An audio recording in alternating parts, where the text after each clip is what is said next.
I live in Houston, Texas, in a house most people would call a mansion. Our home sits in the woodlands, a master-planned community lined with towering pines and quiet lakes that reflect the glow of the evening lights. On paper, my life looks enviable. Married to Mark, the director of sales for one of the state's largest oil companies, with 2 children who have already stepped into their own successful lives.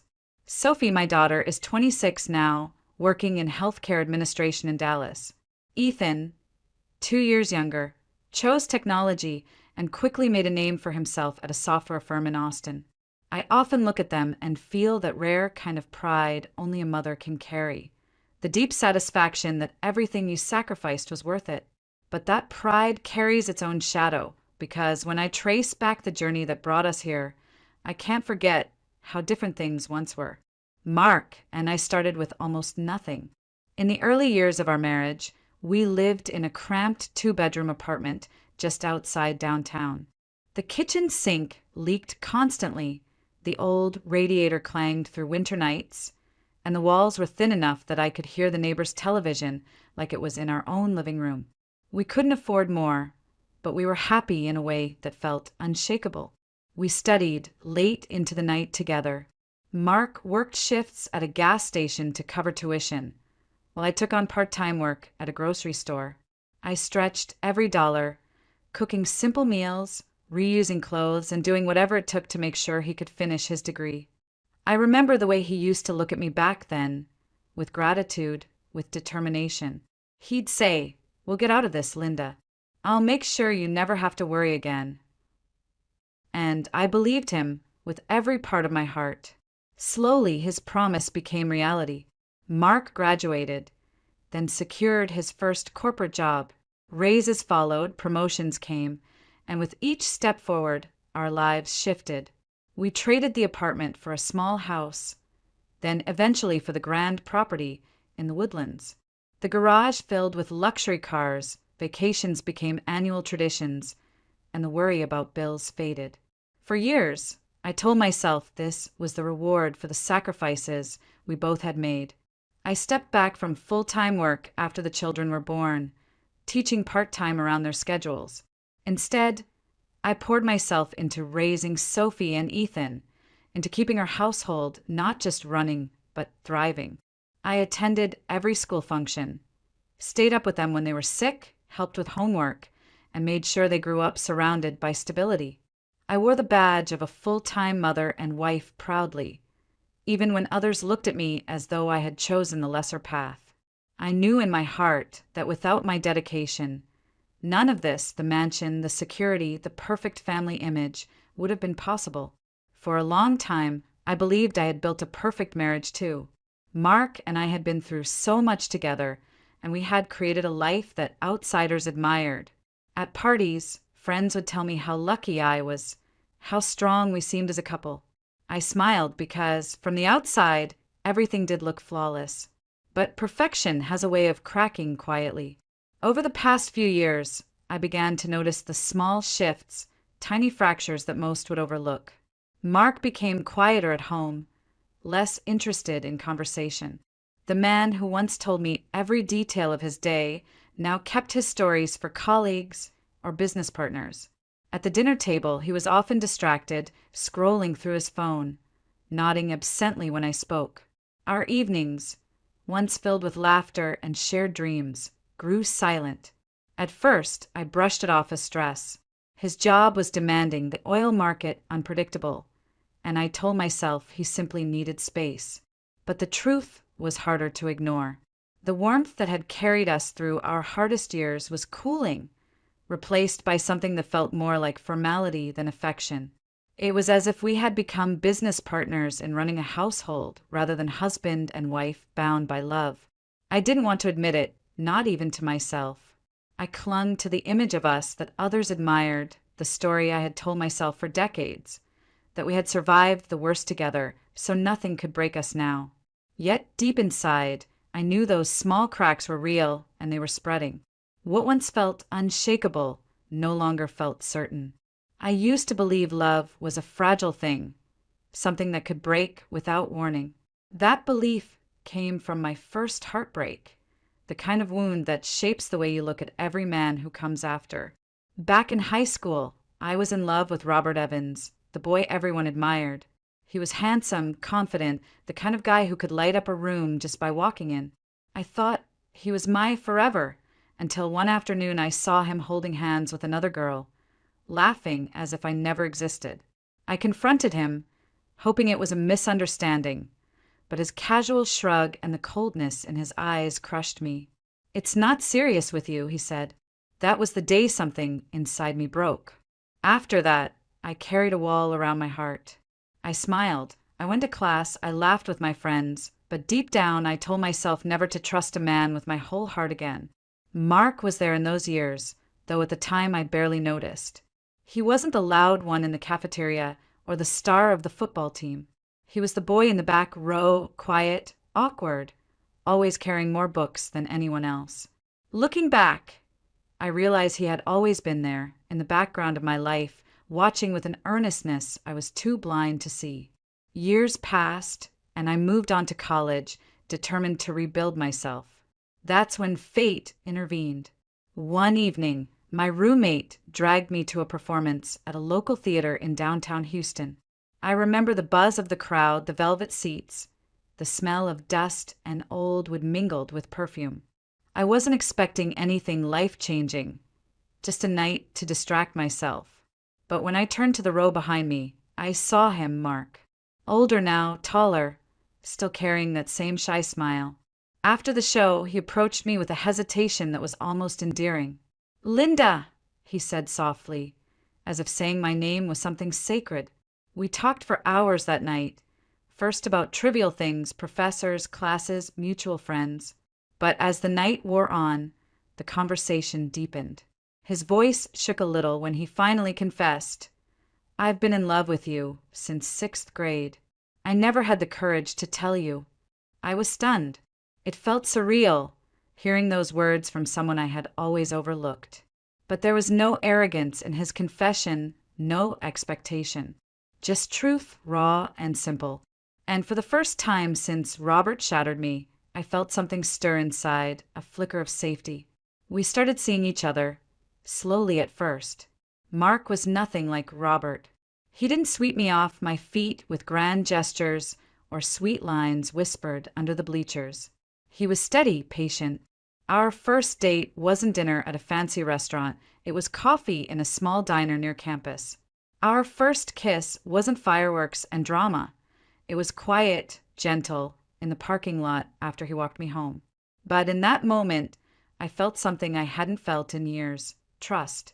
I remember the first time he hugged me. It wasn't just an embrace, it was an anchor. I buried my face against his chest and realized that for once, I didn't feel the urge to keep a part of myself hidden. He didn't try to fix me or pretend I wasn't broken.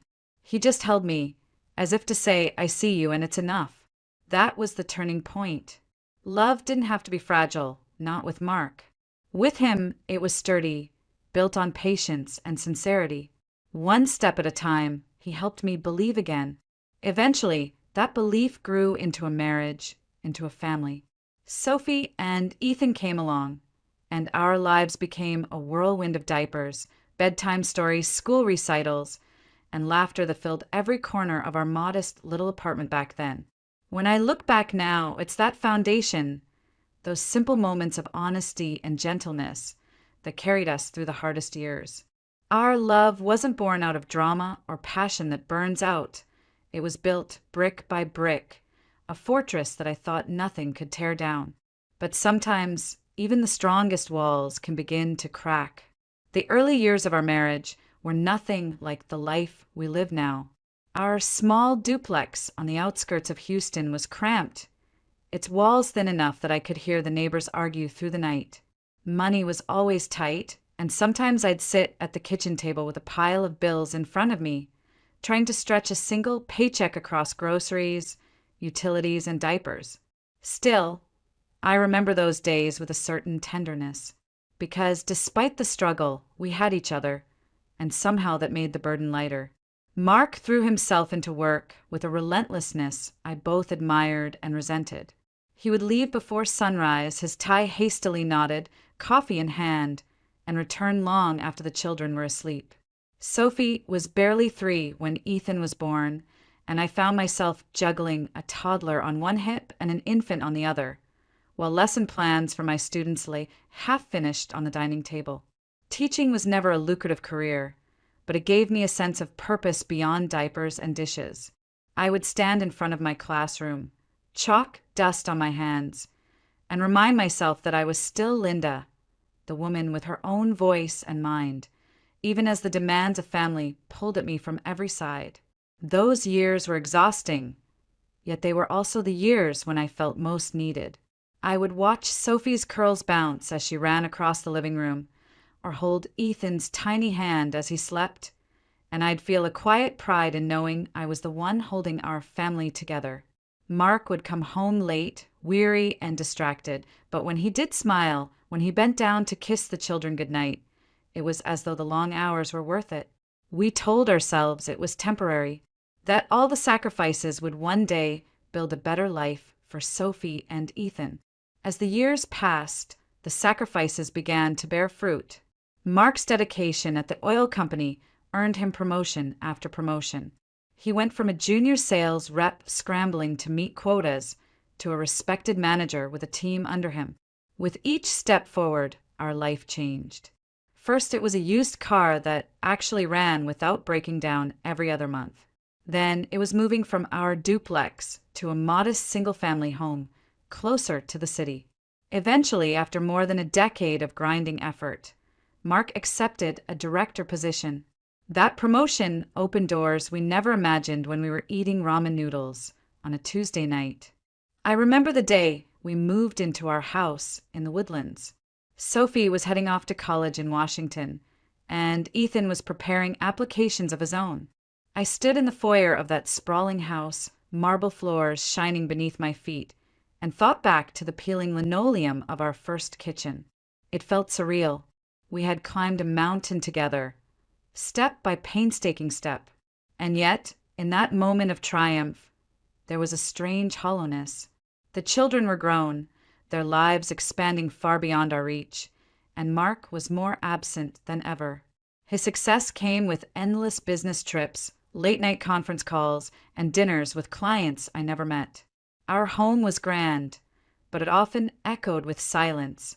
I told myself that this was the season of life, that marriages evolved, and that love sometimes looked like two people faithfully carrying their responsibilities, even if their paths didn't always cross. But deep inside, I missed the younger version of us, the nights when we laughed over cheap takeout, the mornings when he would squeeze my hand as though we were in this fight together.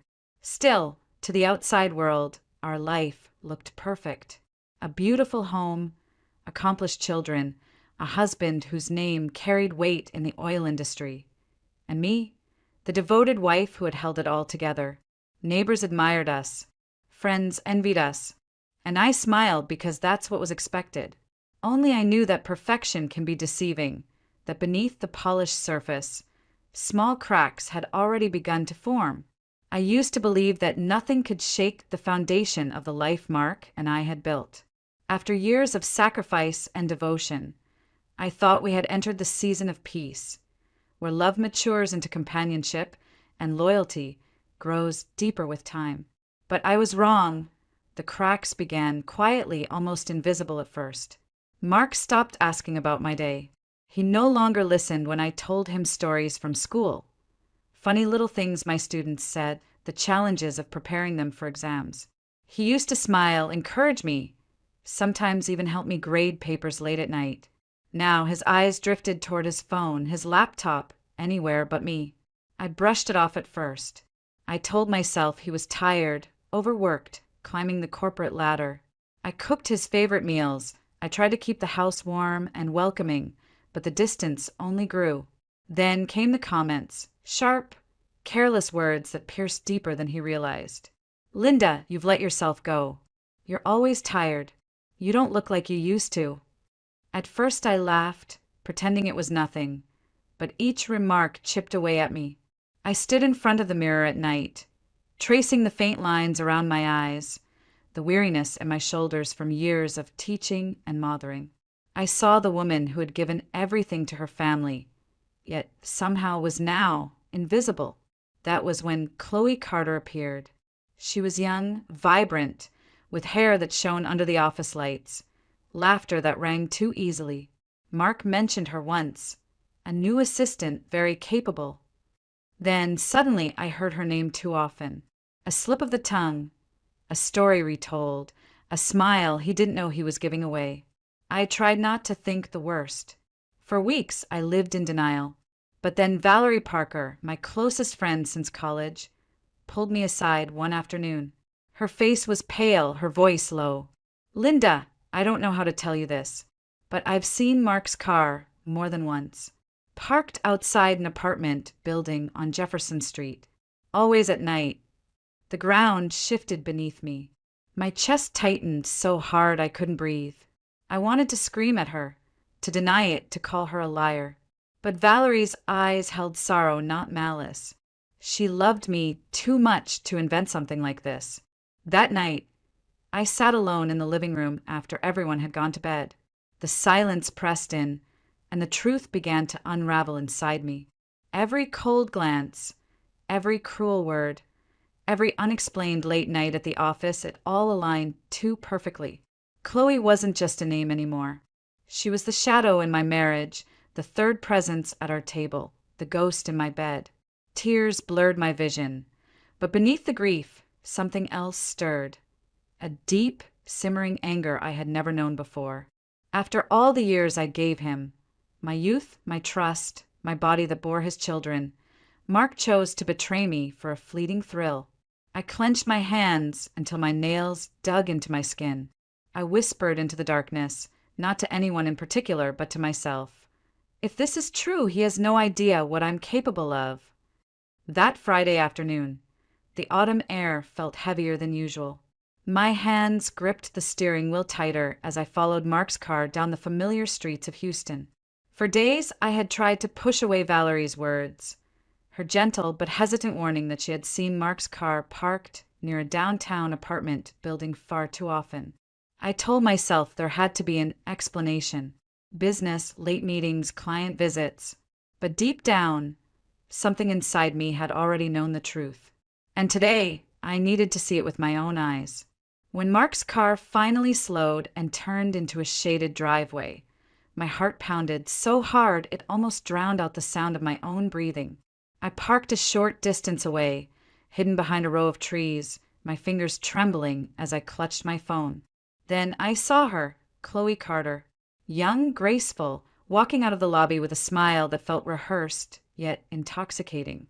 She moved toward him with a confidence that told me this wasn't new. This wasn't a mistake. Mark stepped out of his car, adjusting his tie in that same casual, careless way he used to do before kissing me goodnight. But instead of coming home to me, he walked straight into her arms. I froze as Chloe leaned in, pressing her lips against his. He didn't resist. He welcomed it. My breath caught in my throat, and for a split second, I felt my knees weaken as though the earth beneath me had collapsed. They laughed softly together before disappearing inside the apartment building, his hand resting comfortably on the small of her back.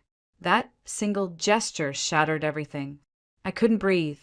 My chest ached, but not with sorrow, at least not only sorrow. Something else, something darker and sharper, stirred within me. Suddenly, I was no longer standing in Houston, watching my husband betray me. I was back in the past, a young woman with trembling hands, opening the door to Robert's apartment and seeing him with someone else. That memory, once a scar, I thought had healed, ripped open again with terrifying clarity. The taste of betrayal was bitterly familiar, and I realized with crushing certainty that history was repeating itself. Tears burned at the corners of my eyes, but I didn't let them fall. Not this time. I had cried enough for Robert. I had begged, pleaded, and torn myself apart trying to understand what I had done wrong. But standing there in the shadows, watching Mark vanish into another woman's home, I understood something with icy clarity. This was not my fault. I had given him my youth, my loyalty, my sleepless nights nursing our children while he chased promotions. I had given him a home filled with warmth, laughter, and stability. If he chose to throw that away for the glitter of something new and shallow, that was his sin to bear, not mine. The sorrow inside me hardened into rage. My hands no longer trembled. They clenched into fists. The fire that had flickered faintly within me for years now roared to life, devouring the last remnants of weakness. I was no longer the naive girl Robert had destroyed. I was Linda Whitaker, a woman who had built an entire life from ashes once before. And if Mark thought he could break me, he was gravely mistaken. I sat there in my car, staring at the closed door of the apartment, letting the betrayal etch itself deep into my memory. I wanted to remember this moment, the image of him holding Chloe, the sound of their laughter, as fuel. Fuel for what would come next. Because this time, I wasn't going to crumble. I wasn't going to beg. I wasn't going to be silent. No, I would rise, and I would make sure Mark regretted every second he had underestimated me. And as I drove away, the tears finally came, not tears of weakness, but tears of fury. They slid down my face like molten fire, and I whispered to myself, steady and resolute, "This ends on my terms." I didn't sleep for days after seeing Mark with Chloe. Every time I closed my eyes, the image of them together replayed, like a cruel film. I knew I couldn't just rely on whispers and suspicions. If I wanted to confront him, not in a screaming match that would end with me shattered on the floor, but in a way that would burn itself into his memory forever, I needed proof. That's when I called Frank Delgado. He was an old-school, private investigator in Houston, the kind of man who could blend into a crowd without anyone noticing. His office smelled faintly of tobacco and old paper files, and when he looked at me across his desk, I think he saw the same thing Robert's betrayal had left in me years ago, a woman tired of being broken. I need everything," I told him, my voice firmer than I felt. "Photos, receipts, anything that ties Mark to her. I don't care how ugly it is. I need the truth, all of it." Frank didn't ask questions. 2 weeks later, a thick envelope slid across my kitchen table. My hands shook as I opened it. There it was, Mark and Chloe, hand in hand at a hotel in Seattle. Boarding passes with both their names, flying out for a business trip he had sworn was all meetings. Restaurant receipts, champagne bills, late-night charges from the same apartment building Valerie had mentioned. And the photographs. The photographs told a story I could never unsee. Mark's arm wrapped around her waist, his lips pressed to her neck. Chloe smiling in a way she had never smiled at me. I sat there for hours, the papers spread out around me like a crime scene. At first, I thought about going for the obvious revenge, printing the pictures, sliding them into an envelope, and delivering them to the partners at his firm. Imagine the boardroom gasps, the way his reputation would crumble in an instant. For a moment, I savored it, but then reality hit me. Sophie and Ethan, our children, they would be the ones to carry the shame of having their father's sins plastered across whispers and gossip. I pressed my palms into the table, breathing hard. No, that wasn't the way. I wasn't going to scorch the earth around him just to feel better for a few minutes. Revenge, if it was going to mean anything, had to be larger, smarter, something that would cut him exactly where it hurt most, in a place he could never recover from. And that place was our house. That mansion wasn't just walls and a roof. It was Mark's pride, the gleaming trophy of his success. He had walked me through every remodel, every imported tile, every chandelier, as if it was proof he had made it. He loved that house more than he loved anything else, maybe even more than us. And suddenly I knew, if I could take that away, if I could make him watch it slip through his fingers, that would be justice. The idea started as a flicker and grew into a fire. What if I staged a sale?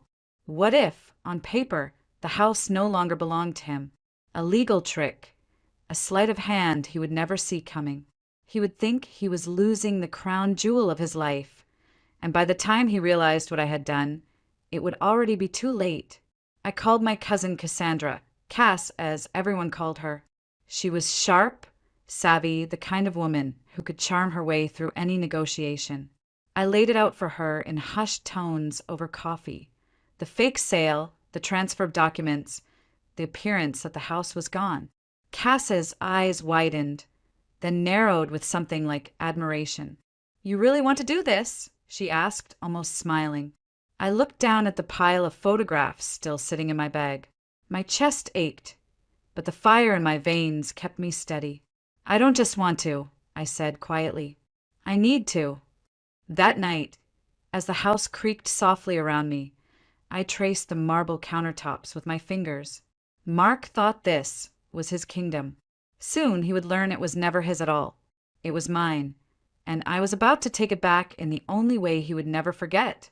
That night, as I sat alone in the living room, memories of Cass drifted back to me like fragments of an old film reel. Years ago, when her world was collapsing under the fists and cruelty of her husband, it was me who drove 2 hours in the middle of the night to pull her and her children out of that house. I can still remember the way her hands shook as she clutched her little girl's blanket, the way her eyes flickered with both fear and determination. That night, I promised her she would never be alone again. Now, when I reached out to her, I didn't have to explain much. Cass simply listened in silence, then said the words that made my chest tighten with gratitude. "Linda, after what you did for me, I'll do whatever you need. Tell me how to help." With her support secured, I began laying the groundwork. The plan had to be flawless. One mistake, and Mark would see right through it. I spent days quietly collecting every piece of paper, every draft, every legal reference I could find to craft a contract that looked legitimate, indistinguishable from the real thing. Cass connected me with a friend, an attorney who owed her a favor, who quietly tweaked the language to make the sale look official, though the terms would ensure I could reclaim the property later. For weeks, I rehearsed how it would unfold. Timing would be everything. I needed a moment when Mark's guard was down, when his arrogance and carelessness would blind him. And then the night presented itself. He stumbled in well past midnight, the scent of whiskey heavy on his breath, his tie hanging loose around his neck. His eyes were glassy, his movements sluggish, but his mouth still curled into that same smug grin that once charmed me and now only repulsed me. He tossed his keys on the counter, barely noticing me sitting at the table with a neat stack of papers. "What's this?" he slurred, his voice thick. I kept my tone calm, steady, almost disinterested. "Just some refinancing paperwork. With the market right now, it's the perfect time. We could save a lot of money, Mark." He groaned, rubbing his temples. "You and your money-saving schemes. Fine, where do I sign?"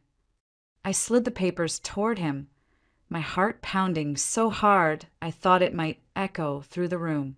My palms were slick with sweat, but my expression betrayed nothing. I placed the pen in his hand, steadying it just enough so the signature came out clean. He didn't even read the words. Of course he didn't.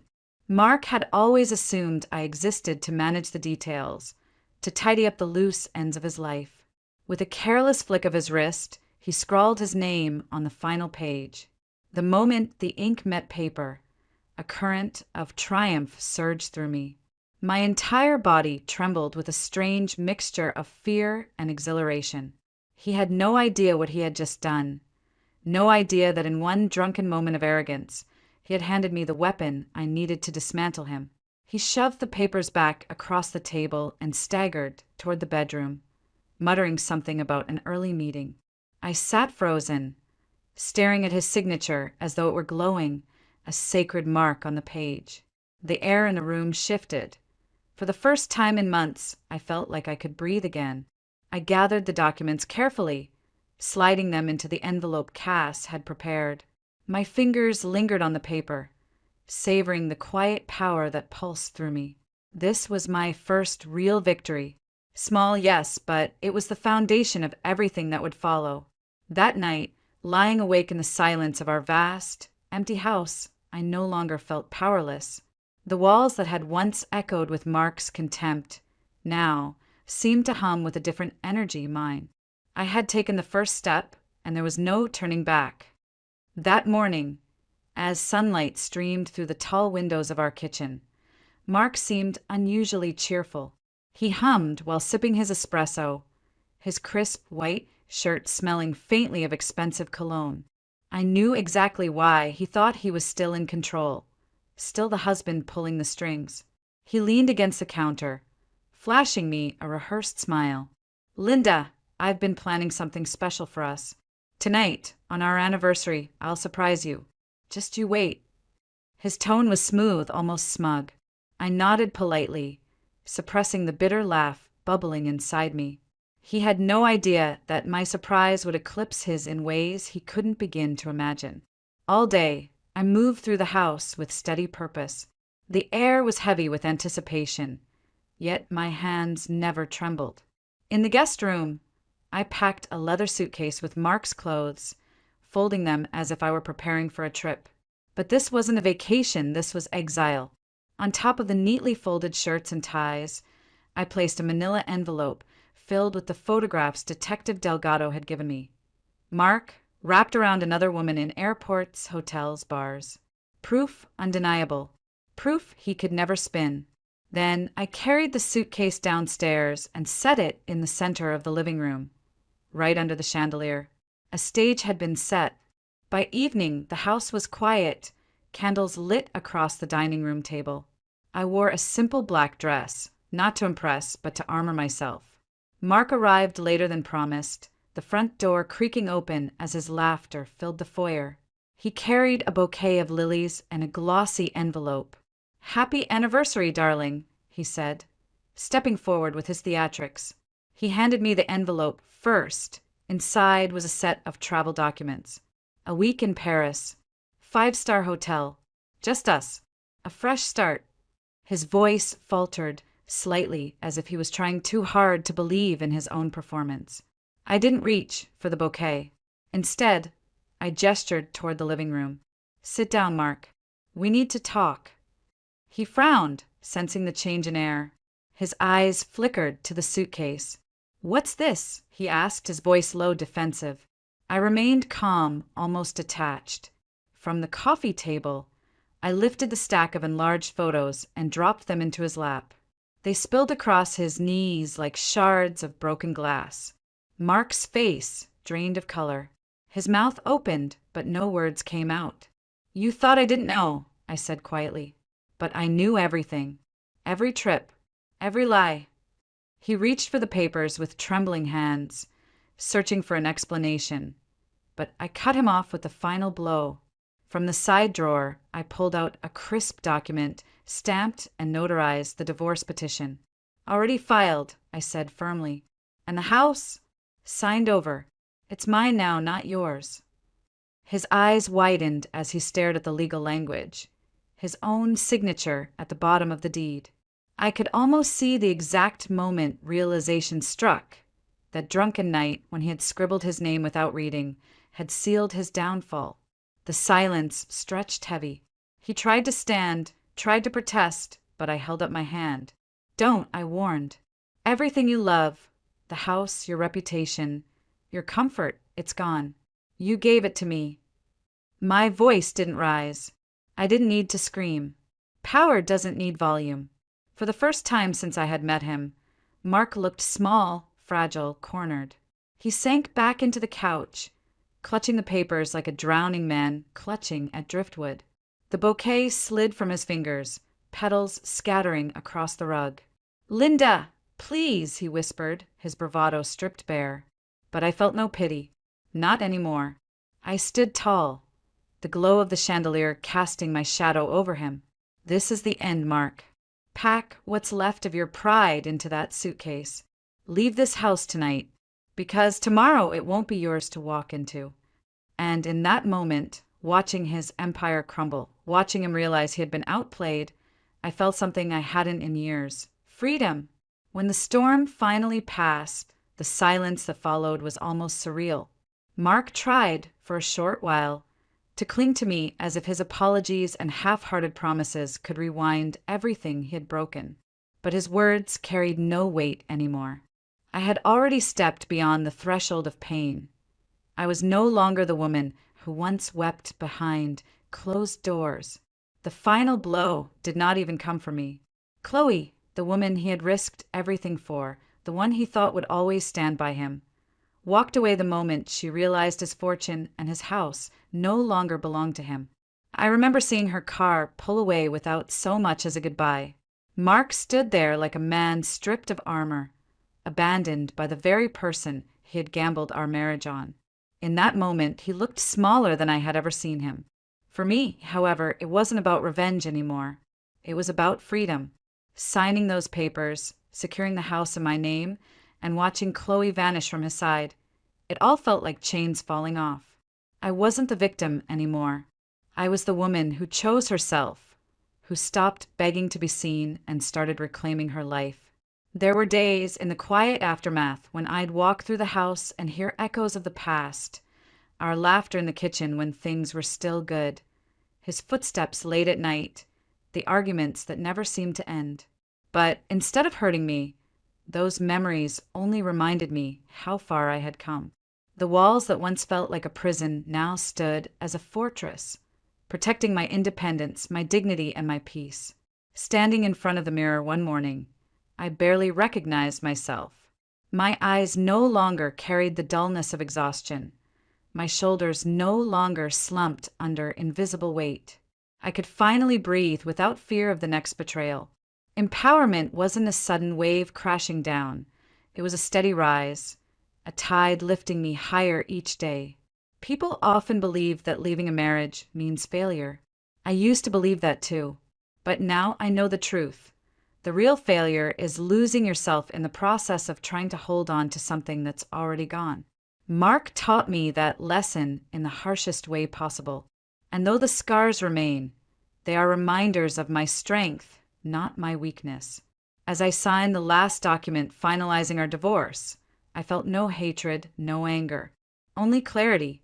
Mark was no longer my husband, and that was not a tragedy, it was my rebirth. Chloe's departure was merely proof that those who build love on lies will never stay when the lies crumble. The night everything ended, I poured myself a glass of wine and sat by the large window overlooking the garden. The city lights shimmered in the distance, and for the first time in years, I felt a profound stillness.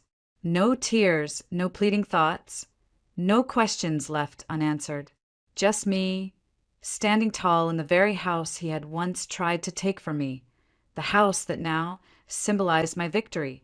And I realized something I wished I had known long ago. Happiness doesn't come from being chosen. It comes from choosing yourself.